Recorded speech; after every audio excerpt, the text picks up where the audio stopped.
Hey guys, Corey with Faymus Media, and today another epic battle, the A7s versus the GH4.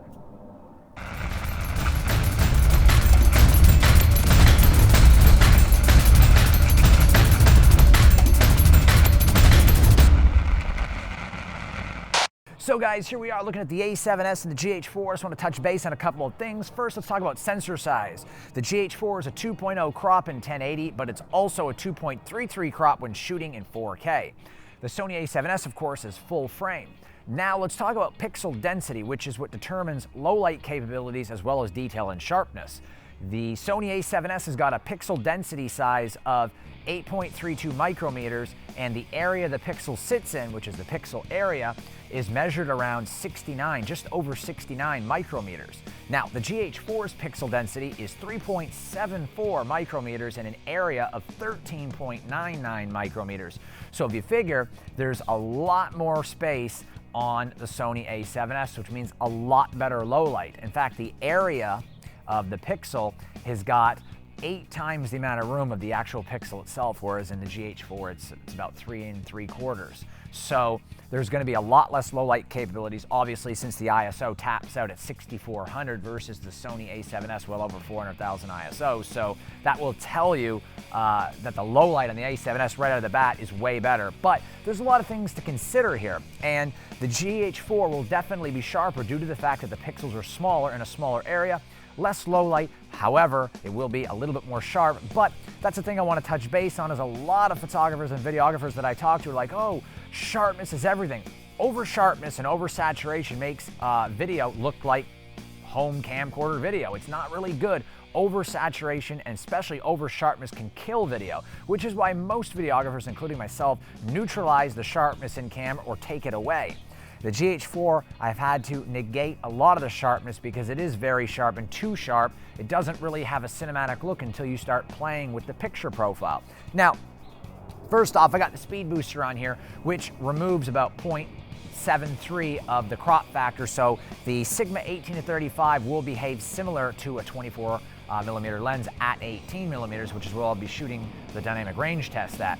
Now, I'm gonna equip this lens, and I'm also gonna be using this lens at f2.8, and I'm going to be shooting the 24-70 Nikon at f2.8, so they're about equivalent. Now, I'm going to be shooting the Sony A7s in picture profile 7 and S-Log, internal 1080p, and standard profile internal for the dynamic range test, and then I'll also do the exact same picture profiles on the Shogun recorder in 4K. With the GH4, I'll be using the standard and the Cinelite D, but I'll also be doing it internal and on the Atomo Shogun recorder as well in 4K to compare that. I've also got a rolling shutter test, a low light test where there's only a few lights on in a dark room, and then a darkness test with almost no light and only one little over the head stove light, which is 15 watts, to show how these cameras will perform in practically no lighting situations, so you can get a feel how they would perform in, say, a wedding or a birthday or a bar mitzvah or something like that. Now, another test we're going to be doing is the sharpness test. I'm going to do those internal and 4K as well to see which camera is sharper on an ISO chart test. So let's get to work testing these cameras. Just to let you guys know that the Panasonic GH4, so far from what I've seen, does perform pretty well in low light. Nowhere near as good as the A7s, but it does do internal 4K. Now, the variable frame rate on the GH4 you can set under variable frame rate. It won't open up unless you're doing the 100 megabit 1080p codec in either 24 frames or 30 frames. Then when you go to the variable frame rate, you can set it all the way up to 96 frames a second. Then it will record at whatever percentage depending on what frame rate you're shooting. Say 24 will be 25% if you're going to be using 96 frames a second. Now, it will do that immediately, so you don't have to slow it down in post. Once you take the memory card out of the camera and put it on your computer, it'll already be in slow motion, whereas the Sony in 720p shooting at 120 frames, you'll actually have to bring it into post and do it in your editor. Now, the quality difference, even though the GH4 will do this in 1080p and the Sony is stuck in 720p, I can say they're about the same. In fact, I'd probably go ahead and say that the Sony may actually be slightly better because the GH4 has a couple of issues which I'm not going to get into, but one of them being line skipping. There is definitely a hindered quality here versus the regular 1080p. Don't expect full great 1080p while doing variable frame rate, but that's of course to be expected. However, it is about the same as the 720 on the Sony, so I don't really think that the GH4 has an upper hand in slow motion at all. The 1080p doesn't look much better than Sony's 720. Sony's done a great job in that department, but they're both great cameras, they're both tools for the job, and they both fit different needs, and they both do things differently. There's no such thing as a one camera fits all, like a one size fits all, like a glove or something. It doesn't work like that, but it depends on what you're shooting. So enough of my jibber jabber, let's just get to the test and let's get down and show you what these cameras can do. So let's go ahead and dive right in. A7S, internal 1080p, picture profile 4 with the Cinecolor space ungraded. Dynamic range looks great, and when we grade it, the sky looks blue, the trees, the colors, everything pops. Beautiful dynamic range and beautiful picture profile. Now here we go in S-Log 2, as you can see, a much flatter picture profile. It's just gorgeous once you grade it. As you will see, it just looks fantastic. It's vivid. The shadow detail is all there. There's no noise. It's super sharp for 1080p. Everything looks great. So now let's go ahead and compare picture profile 4 with the Cinecolor space to S-Log 2. The S-Log 2 is so much flatter, more detail in the shadows, and by the time we color grade both, you can see that the S-Log 2 is overall the better picture profile, although both are very good. Let's go along here to the Shogun and let's start 4K. Same picture profile 4 we started with in 1080 with the Cinecolor space ungraded. Now we're going to go ahead and grade that shot. Just gorgeous detail, super vivid colors and sharp, just a phenomenal picture profile. So here we go with S-Log 2 in 4K, and the dynamic range is amazing. As you can see, the details in the shadows look brilliant. Wait till we color correct. Here we go. Perfect colors. They're just so vivid, very sharp and beautiful. Dynamic range looks amazing, just beautiful. Comparing the picture profile 4 to the S-Log, once again, you can see much flatter, more dynamic range in the shadows on the S-Log 2. And by the time we color correct, it's just so much better in the shadows. Overall, they're still both very good, but the S-Log 2 provides better dynamic range, of course. When we compare 4K to internal 1080p, you can see that 4K is much sharper and much more details are being resolved. So let's go ahead and look at the GH4 in standard profile internal 1080p. Not as much dynamic range as the Sony A7s. The shadows are kind of crushed, so we kind of bring those up a little bit and correct the best we can, but the standard profile is not that good. The shadow details start to have some noise in it. Let's go to the Cinelight D. Much better in the shadows than standard, but still, the shadows are darker and not as much dynamic range as the A7s. I've color corrected the best I could, and there's still some noise in the shadows. Let's go ahead and compare now and see side by side. We're going to take a look at the standard versus the Cinelight D. So there's more dynamic range in the shadow details and a lot less clipped highlights. So overall, the better profile in every way. And once we grade it, we can clearly see the Cinelight D is better, but some noise in the shadow details. Now, let's go ahead and take a look at the 4K in standard. It's the same thing, a little crushed in the shadows. Seems like a little bit better than it did in the internal codec. However, once we color correct, it looks pretty good. Still some noise, though, in the shadow details. The dynamic range isn't quite as good, it seems. By the time we go over to the Cinelight D in 4K, the shadow detail is a little bit better than it was in the standard profile. Once we color correct, we can see that this looks pretty darn good. There's some details in the sky. You can see a little bit of the blue in between the misty clouds there. The details in the shadows are good, but a little bit of noise. Comparing it side by side in 4K standard to Cinelight D, the Cinelight D retains more details in the highlights and in the shadows a little bit more as well. And once we grade them, we can see that overall the Cinelight D is better. Definitely better than the standard profile. Side by side, once again, the 4K is definitely better than 1080p, although not as much of a margin. So let's go ahead and compare the A7s in picture profile 4 Cine style with the GH4 in standard. Much more dynamic range in the A7s, and once we grade it, we can clearly see there's a lot more dynamic range and a little bit sharper of an image. A lot of noise in the midtones in the GH4. It's because of the low light performance. When we go to S-Log 2, it's much flatter than Cinelight D and a lot less noise. You can see all the details of the shadows, and as we color correct this, you can truly see the sharpness, the clarity, and the overall color tones are much better in the A7s and much more dynamic range with no noise. Here we go at a 200% crop, and you can see that the A7s is significantly sharper. Same lens, same time of day. I double and triple check the focus. It's just sharper. S-Log 2 in 4K, much more dynamic range than the Cinelight D, a lot flatter, and once we color correct this, look at the difference in the sky and the shadows, a lot less noise, and look at the sharpness. Overall, I was surprised by this. Here we go, 200% crop, and again, same thing as 1080p. The A7S is just a sharper camera, more detail, and a lot better dynamic range. In the slow-mo test, 720p, 120 frames a second of my Doberman.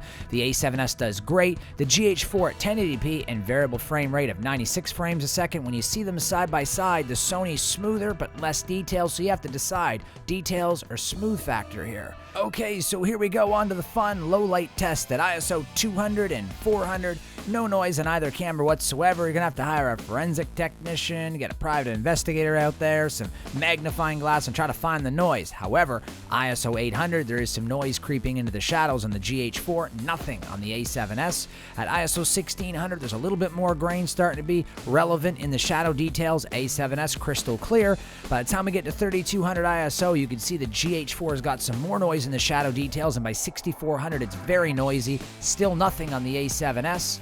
So the GH4 now is officially going to be sleeping. It can't keep up at this point. ISO 12800, no noise. 25,600, a little bit of grain in the midtones and highlights, still very usable. We're going on to 51,200, and the image is fabulous. It's still usable, and it looks great. The noise is getting more relevant, though, by 102,400. That's about the brink of usability. You're going to need some noise reduction. At 204,800, it's really starting to fall apart, but let's face it, look how high we're pushing it. Let's do 409,000. Why? Just because we can. Let's go ahead and compare it side by side with the GH4, and you'll see that 102,000 performs just as well as the GH4 does at ISO 6400. There's no replacement for this in any camera. Beautiful. Let's go ahead and rolling shutter test it on the A7S and the GH4. Many people said the GH4 is better. That's not the case. They're both really bad. The A7S has pretty bad rolling shutter. Let's freeze it. That's kind of bad right there, guys. Let's go ahead and take a look at the GH4, and it is not much better at all. In fact, it's just about the same. There's really no difference. Let's go ahead and freeze it right here, and you'll see that it's just as bad as the A7S, if not maybe slightly worse. Okay, let's compare them side by side. It looks like they're both bending space and warping time and got jello and wobbly all over the place. Neither has an advantage here. They're both pretty bad. Let's freeze that frame. Yep, they are definitely bending space and time. No advantage to either camera. So here we go. Very dark room. No light at all except a night light in the other room. And you can see at 800 ISO, both cameras look pretty good. But you can see there's a lot more noise at ISO 1600 in the GH4. The A7S looks fantastic. Here we go, 3200 ISO. The GH4 is starting to get really noisy, and you can see there's very little, if any, noise at all in the A7S. Let's punch it to 6400. There's a little bit of grain in the A7S, but there's a lot of grain in the GH4 at f2.8. It's maxed out. But let's go ahead and push it down to f2.0, and at 12,800 ISO at f2.8, the A7S still has less noise. Here we go, even higher ISO, 25,600 at 2.8 looks better than the GH4 at ISO 6400 at 1.4. There's significantly less noise. Okay, let's test the crispiness of the cameras. ISO chart sharpness test. A7S up first, internal 1080p. Looks pretty sharp, but let's crop in 300%. A little soft in some spots, but overall a fairly sharp image. Looks pretty darn good if you ask me. Let's go ahead and look at the 4K with the Shogun, and at 100%, it looks a lot sharper, but we really can't tell 100% at this crop. So let's go ahead and 300% crop. There we go, a lot sharper. In fact, it is just beautiful. It's perfect. It doesn't need to be any sharper. It looks amazing. Let's compare 1080p to 4K at 300%, and it's significantly sharper in 4K. So now let's go ahead and look at the sharpness test for the GH4 in 1080p internal, and it looks pretty sharp at 100%. But let's go ahead and crop in 300% and see what it looks like. It does look a little soft, and that's due to the internal codec, the same as the A7S, although the A7S seemed to be a little bit sharper. Let's go ahead and check out the Shogun at 4K on the GH4, and it does look a lot sharper than it did at 1080p. But let's go ahead and crop in 300% and see what it looks like, and there you go. It's a lot sharper than 1080p. It looks beautiful. It's just perfectly sharp. Not too sharp, just perfect. So now side by side, internal versus 4K on the Shogun. The GH4 is significantly sharper in 4K on the Shogun recorder, much better codec. Side-by-side internal recording A7S versus GH4. The GH4 is a little bit softer than the Sony, but not by much. By the time we go into 4K, the Sony is noticeably sharper than the GH4, which was a shock to me. The Sony resolves so much detail. It truly is hard to say which camera is better than the other for everyone because that's subjective and relative. It depends on your needs. However, before the A7S hit the market, the GH4 was the go-to camera for 4K recording because it was relatively inexpensive and does brilliant 4K with internal recording. And by comparison to most 4K cameras at the time, which were much more money, like the Red Scarlet and some of the Sonys like the FS700R, is just a better option. The batteries are cheaper, the memory cards are cheaper, and you get more recording space on the memory cards, and you get a lot longer battery life. So overall, a much more cost-effective way to shoot. The GH4 was just brilliant. However, then the Sony A7S hit the market, and it's got amazing dynamic range, much better dynamic range and picture profiles, including the S-Log2 from Sony's higher-end cameras, and it performs much better than the GH4 does. It's noticeably sharper in almost every aspect. The color renditions are slightly better. It's got 120 frames a second in 720, which performs about the same as the GH4's 96 frames a second. A little less detail, but smoother. So it's more usable because it's not as jittery and it doesn't have line skipping, which the GH4 does have. Now, the Sony A7S does not do internal 4K recording. However, that's the only feature that the GH4 has that the Sony doesn't. So if you're willing to spend the extra money to get the recorder and the little extra that it costs to get the A7S, you're overall getting a better camera. Sure, it's not as compact and it's a little bit more expensive, but you get what you pay for, and Sony has really packed a punch in this camera, not to mention the low light. And let's face it, we're not just talking about sharpness or dynamic range. There isn't a camera on the planet today that will perform anywhere near as good as the A7S in low light. It's a freak of nature. It's from another world, another universe. Sony has truly given us something we could never have expected or imagined. It's not only the best mirrorless camera for video, it's one of the best video cameras on the market today. The Sony A7S, with all of its features that it packs and all the punch that it gives you for the price, is not only a steal, it's a gift from Sony. So guys, what an epic showdown this has been. And there's no real way for me to say which camera is truly the all-around better camera in every single way, as every camera's got a specific job that it does. So it's going to depend on what you're shooting and what your needs are, which camera you should buy. The GH4 has got pretty decent low light for a camera that shoots 4K internally, and the fact that it does 4K internally really sets it apart. And 10-bit 422 in 4K output on HDMI, and you can use that with the Shogun recorder from Atomos, which I've used today as well. That makes this camera an all-around contender. Not to say that its photography features aren't good, although we didn't test them. The camera also performs pretty darn well in photography aspects as well. Now, this camera is going to give you really sharp, good dynamic range images, and it's going to give you the 4K internal. Now, there is a few things that aren't that great about this camera, which is the 2.0 crop factor, and when it goes into 4K mode internally or through HDMI, it's 2.33 crop, which makes it really hard to get wide-angle shots versus the A7S being full frame. Now, the Sony A7S, much better in low light. You can practically take it into a black hole and you're going to get a usable image no matter what. In fact, I don't think I've ever been in any circumstance where this camera is giving me an unusable image, unless I'm going to literally take it to a black hole and shoot at 400,000 ISO, then I may be in trouble. But when is that ever going to happen? On a serious note, that's never going to happen. This camera is fantastic.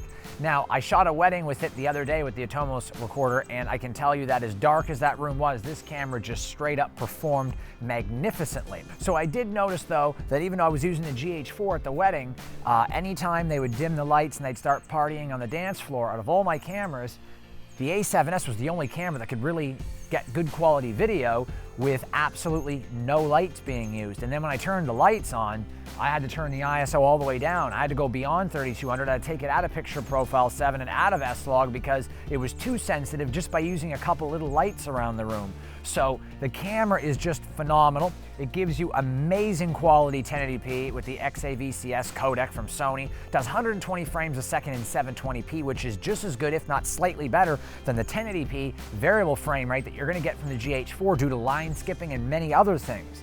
Now, the 4K output, although only 8-bit 422, is just phenomenal. The output of the Sony A7s on the Shogun recorder in 4K is just brilliant. It's just beautiful imagery, and you don't really need to have sharpness. Too much sharpness is no good. The Sony A7s is phenomenal, and everything it's giving us is pretty much everything you're ever going to need, unless you need internal 4K. Now, if you're already invested in Panasonic lenses or micro four thirds lenses, then there's a good chance you're just going to stay with the GH4. If you're with Canon lenses, you could do either, because I'm using Canon lenses on both. And if you're just going to be using Sony lenses, and that's going to depict on what you're going to use. Now, with that aside, if you don't need internal 4K, then the A7s is the clear winner. That's really the benefit of this camera. If you do not need internal 4K, then the A7s is pretty much the better camera in every single way. Now, I don't want to make a lot of people angry when I say that, but I'm just being honest. Now, when comparing it to the Sony A7s, this is the new guy in town, and I can tell you that even though it doesn't do internal 4K, this camera is just stunning and better than the GH4 in almost every way. And that's an unbiased opinion. I'm just going based off of what performs, because I personally do not care about what the name brand is on the camera. So hopefully you found this review helpful. Don't forget to subscribe and to purchase any of the gear I review to help support the channel and keep the great reviews coming. Please use the information box below to purchase any of the gear. Also, I'm doing a review on the Shogun recorder independently from this review. It's a great recorder. It comes with all kinds of accessories. They just give you too much stuff if you want to know the truth. It's worth every penny, but I'll dive into that in another review. Once again, don't forget to subscribe, support the channel. Use the links below if you're planning on purchasing any of this gear. I got more reviews coming out, guys. I'm Corey with Faymus Media. Thanks so much for subscribing, and happy shooting.